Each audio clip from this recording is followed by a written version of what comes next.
गर्मियों की शाम थी। सूरज ढल रहा था और आसमान हल्के गुलाबी और नारंगी रंग में रंग चुका था।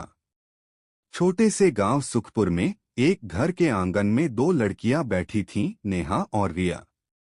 दोनों बहनें थीं, लेकिन समाज उन्हें दो अलग अलग नजरों से देखता था।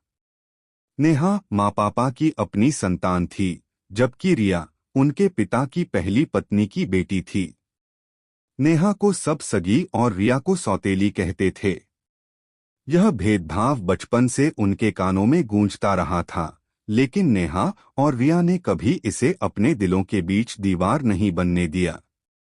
वे एक ही छत के नीचे पली बढ़ी थीं, एक ही किताबों से पढ़ी थीं और एक ही सपनों को जी रही थीं।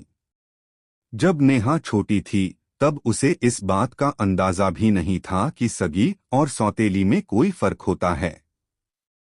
वह तो बस अपनी दीदी को अपना आदर्श मानती थी। रिया, जो कि उससे 5 साल बड़ी थी, हमेशा नेहा का ख्याल रखती थी। स्कूल जाते समय नेहा की किताबें उठाना, रात को कहानियां सुनाना और हर परीक्षा से पहले उसका उत्साह बढ़ाना, यह सब रिया के लिए एक बहन का कर्तव्य था। लेकिन जैसे जैसे समय बीता, आस पड़ोस और रिश्तेदारों की बातें नेहा के मन में संदेह पैदा करने लगीं। रिया की माँ तो चली गई, अब ये तुम्हारी माँ को माँ कहती है।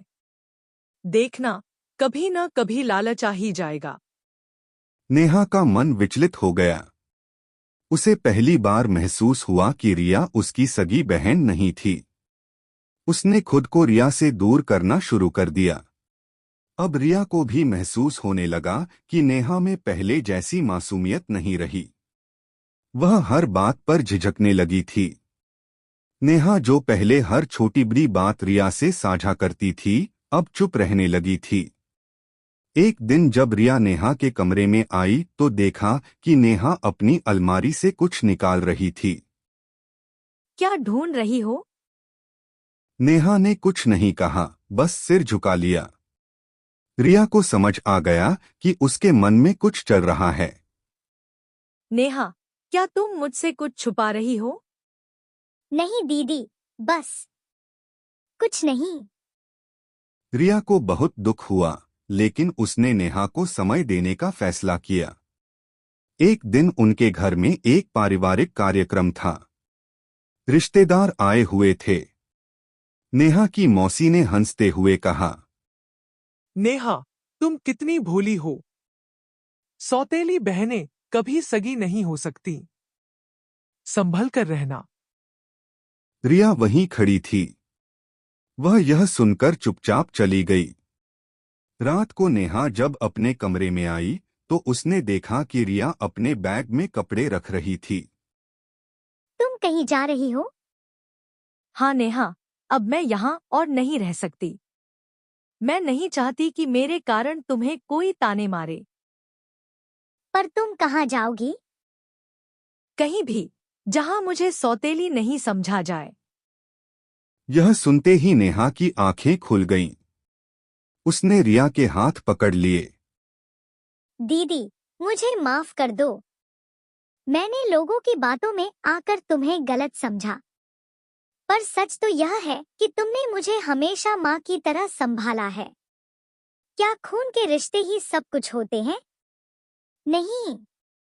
प्यार और परवाह सगी या सौतेली से नहीं, दिल से होती है। रिया की आंखों से आंसू बहने लगे। उसने नेहा को गले लगा लिया। सुबह जब नेहा की मां ने देखा कि दोनों बहनें एक दूसरे के गले लगी सो रही थीं, तो उनके चेहरे पर संतोष भरी मुस्कान आ गई। उन्होंने हमेशा चाहा था कि दोनों बहनों के बीच प्यार बना रहे। उस दिन से नेहा ने समाज की उन बंदिशों को तोड़ दिया जो खून के रिश्तों को ही सब कुछ मानती थीं। उसने महसूस किया कि प्यार, परवाह और त्याग ही असली रिश्ते की बुनियाद होती है। अब कोई नेहा और रिया के बीच सगी और सौतेली का फर्क नहीं कर सकता था। वे दोनों सिर्फ बहनें थीं, जो एक दूसरे के लिए किसी भी हद तक जा सकती थीं। रिश्ते खून से नहीं, दिल से बनते हैं।